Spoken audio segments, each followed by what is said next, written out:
കാര്യങ്ങൾ അമ്മയിൽ മാത്രം നിൽക്കുന്നില്ല. ആത്മാ പ്രസിഡന്റിനെതിരെ പരാമർശമുണ്ട് ഈ കമ്മിറ്റിയുടെ റിപ്പോർട്ടിൽ. ആത്മാ പ്രസിഡന്റ് സംസ്ഥാന മന്ത്രിസഭയിലെ ഒരു അംഗം കൂടിയാണ്.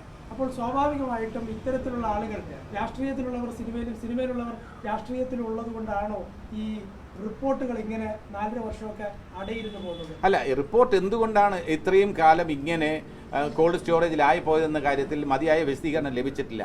അത് ഇൻഫർമേഷൻ, അത് അങ്ങനെ റൈറ്റ് ടു ഇൻഫർമേഷൻ പ്രകാരം ഇത് ഇപ്പോൾ പുറത്തുവിടണ്ട എന്ന് പറഞ്ഞതുകൊണ്ടാണ് ഇങ്ങനെ കോൾഡ് സ്റ്റോറേജിലായതെന്നൊരു വിശദീകരണമുണ്ട്. അങ്ങനെയാണെങ്കിൽ തന്നെ റിലീസ് ചെയ്യാമായിരുന്നു എന്ന് പക്ഷമുണ്ട്.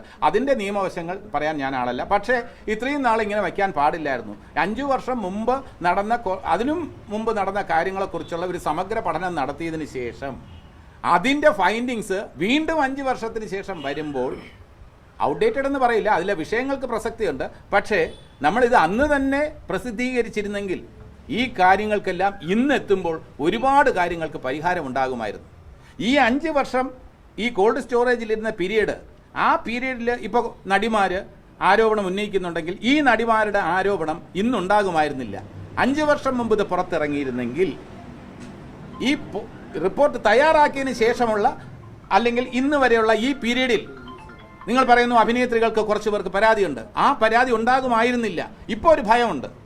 ഹേമ കമ്മിറ്റി റിപ്പോർട്ട് പുറത്തു വന്നതിന് ശേഷം ഇൻഡസ്ട്രിയിൽ ഇങ്ങനെയൊക്കെ വന്നാൽ ഇത് ചോദിക്കാനും പറയാനുമൊക്കെ ഇവിടെ ഒരു സംവിധാനമുണ്ട്, സംഘടനകളുണ്ട്, കോടതിയുണ്ട്, ഇതേപോലുള്ള കമ്മിറ്റികളുണ്ടാവും, സർക്കാരുണ്ടാവും എന്ന ഭയം എല്ലാവരിലും ഉണ്ട്. തെറ്റ് ചെയ്യുന്നവരുടെ മനസ്സിൽ കൂടുതലുണ്ടാവും.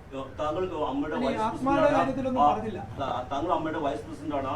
ഈ ജനറൽ സെക്രട്ടറി എന്ന നിലയിൽ സിദ്ദീഖ് കുറച്ചുകൂടി ശക്തമായ ഒരു നിലപാട് സ്വീകരിക്കേണ്ടിയിരുന്നു എന്ന് തോന്നുന്നുണ്ടോ? അത് ഞങ്ങൾ ഒറ്റക്കെട്ടായിട്ട് മൂവ് ചെയ്യുമ്പോൾ ജനറൽ സെക്രട്ടറിയെ കുറിച്ച് ഒരു എന്തെങ്കിലും രീതിയിലുള്ള ഒരു പരാതിയോ പരിഭവമോ പറയുന്നത് ശരിയല്ല. നമ്മൾ ഒറ്റക്കെട്ടായി എടുത്ത തീരുമാനമാണ്, ഈ എക്സിക്യൂട്ടീവിൻ്റെ തീരുമാനമാണ്. അത് നമ്മൾ ഫോണിലൂടെയൊക്കെ നിർദ്ദേശിച്ച് നിങ്ങളിൽ പലരും എന്നെ ഇടതടവില്ലാതെ വിളിക്കുന്നുണ്ടായിരുന്നു. അപ്പോഴൊക്കെ ഞാൻ പറഞ്ഞു എക്സിക്യൂട്ടീവ് കമ്മിറ്റിയുടെ ഒരു ധാരണയിലെത്തിയതിന് ശേഷം മാത്രമേ ഞാൻ മാധ്യമങ്ങളെ അഭിമുഖീകരിക്കൂ എന്ന് പറഞ്ഞു.